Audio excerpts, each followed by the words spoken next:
Welcome to Screen Recap, your shortcut to movie magic. We break down the best films in minutes, keeping it fast, fun, and packed with all the essentials. Our movie begins with a family living a very normal life, consisting of the father Jerry, the mother Karen, and their daughters. They are going about their daily errands as usual until they notice strange movement in the street. 3 helicopters pass over them within just 5 minutes. Jerry turns on the radio and hears that the World Health Organization has been tracking the latest news about rabies, which started in Taiwan and has now spread to more than 12 countries around the world. Jerry notices a police officer pass by his car on a motorcycle and break his side mirror, so he gets out to pick it up from the ground. Another officer tells him to get back in his car quickly and not to get out. As soon as Jerry closes his car door, he sees a car in front of him run over the officer, and its driver is speeding and swerving wildly between cars. Jerry runs after a garbage truck because it clears the way for him, but he still doesn't understand what's happening. An ambulance crashes into Jerry's car, causing an accident,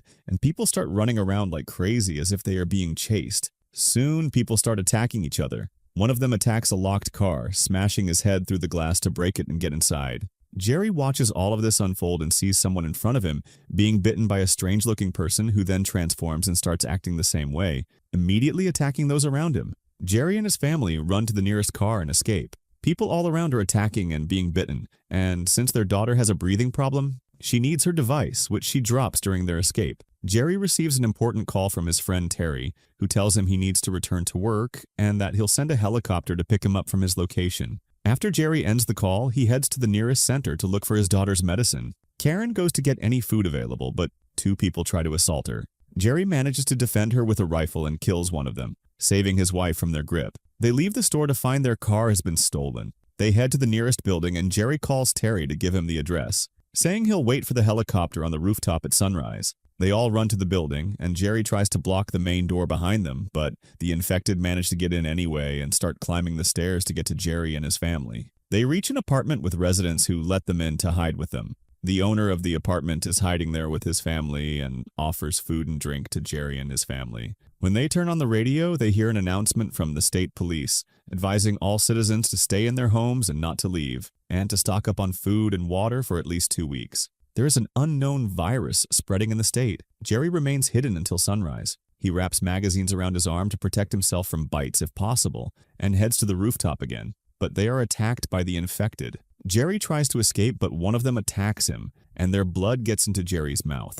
After killing the attacker, Jerry runs to the edge of the rooftop, ready to jump off and kill himself if he transforms, to protect his family. Despite the blood exposure, Jerry doesn't transform. They are surprised when the son of the residents they were hiding with runs to join them after his family was bitten once Jerry and his family had left. Jerry, his family, and the boy board the helicopter and head to a ship at sea, 200 miles from New York, where uninfected people are gathered. Terry is waiting to receive them, assigns them beds so the family can rest, and informs them that the president is dead, the vice president is missing, and no one knows his whereabouts. They go to the control center where the infection is spreading worldwide. As with any virus, they are searching for its source to develop a vaccine. They've named the infected zombies, a term coined by a camp in South Korea, and they believe the source of the infection is there. They decide to send Dr. Fastbach, a virus specialist, to investigate. Terry tells Jerry that Fastbach is still young and cannot go alone, implying Jerry must go with him to protect him. Jerry was the best investigator at the United Nations before he quit his job. Terry tells Jerry that if he refuses to help, he and his family will be removed from the ship and replaced with someone who can help, meaning Jerry must agree to protect Dr. Fastbach, or he and his family will be thrown off the ship among the zombies. Jerry agrees in exchange for his wife and daughter's safety, says goodbye to his wife, gives her a phone to stay in contact, and leaves on a plane with Dr. Fastbach. Jerry advises Fastbach not to act independently and to follow him and the team, as they are responsible for his protection. The plane continues to the camp, but as they approach, they can't identify the landing strip because no one is there to guide them. They land the plane and everyone disembarks, but a zombie appears, attacks their guards, and kills them. Fastbach panics, runs to get back on the plane, slips and accidentally shoots himself in the head, dying instantly. Afterwards, security forces appear and take Jerry to the base, where he is told that zombies are attracted to sound.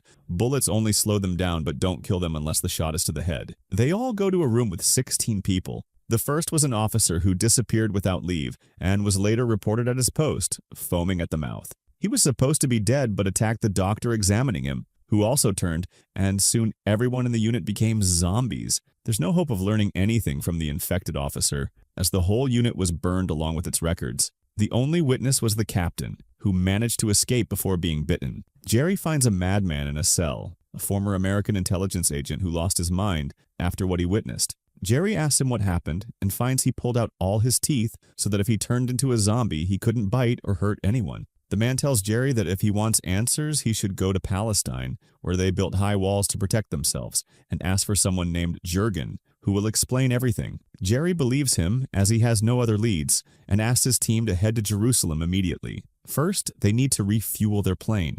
They try to move quietly to avoid attracting attention, but Karen calls Jerry to check on him, and the ringing sound attracts the zombies towards him. So they run to the plane, and the rest of the officers go with them to refuel the plane. Jerry manages to reach the plane, and they escape from the place and reach the city of Jerusalem, and they request permission to land on its land, Jurgen. And after meeting him, they ask Jerry why he built such high walls and on what basis he believed that what happened could actually happen. Jurgen says that human nature does not believe in danger until it happens in front of them, and they see it. If anyone in the past had heard about zombies, they would have laughed and called that person crazy. The most important example of this is that in 1973, the Israelis were confident they were the strongest army in the world, that no one could stand against them until the Egyptians came and defeated them. Since then, the Jews decided to change their way of thinking and anticipate danger before it happens. They send people to work on the walls and allow anyone to enter once they are sure they are not zombies or have not crossed over.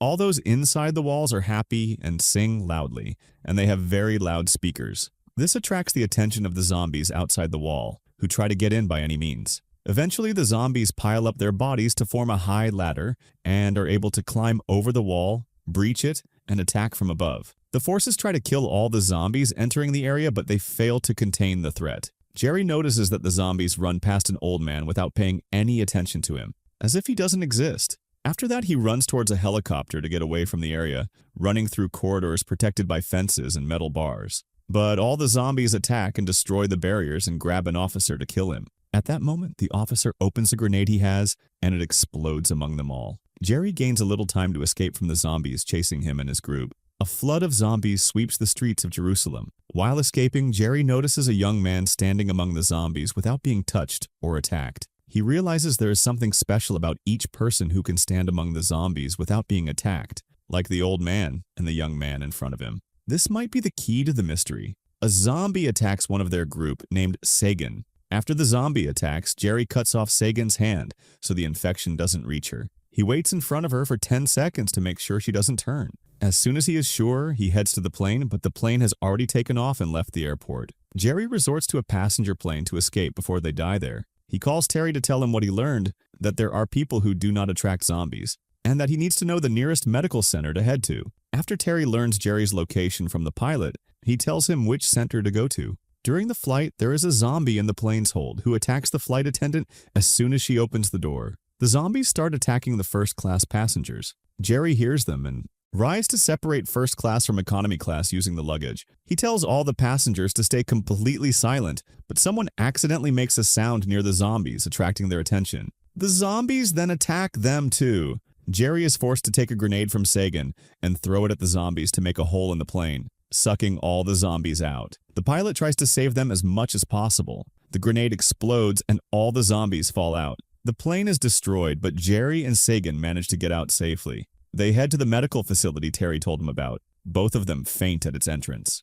Jerry disappears for 3 days with no news about him. Terry is forced to make his family leave the ship because they are no longer needed. Jerry is in a coma, and when he wakes up, he finds himself tied up with 2 people around him, wanting to know who he is and worried about him. He tells them to call the mobile he has, and then they can confirm his identity. When they call the mobile, expecting Karen to answer, Terry answers instead because she left the ship.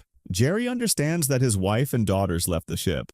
After they know who Jerry is, they introduce themselves as the people in charge of the facility. Jerry asks them for a strong but treatable virus, but the facility's doctor tells him they tried giving all kinds of viruses to the zombies and it didn't affect them. Jerry tells them the virus isn't for the zombies but for humans, because he believes this is the zombies' weak point. He saw people who were invisible to the zombies and says this might be the solution, but they face one problem, which is that all the viruses are present in the wing that is full of zombies due to the transformation of everyone in it, and that there are about 80 zombies in the wing, and there is a bridge that connects the building they are in to the wing, but the door is locked so that no one can pass through. Moreover, one of them must volunteer to inject himself with a deadly virus and face a zombie. Jerry decides to do it himself and takes the facility doctor with him because he knows the corridors of the wing well, along with Sagan. They enter Wing B and move very quietly so as not to make any noise until they reach the door that must be opened. It makes a loud noise that attracts the zombies.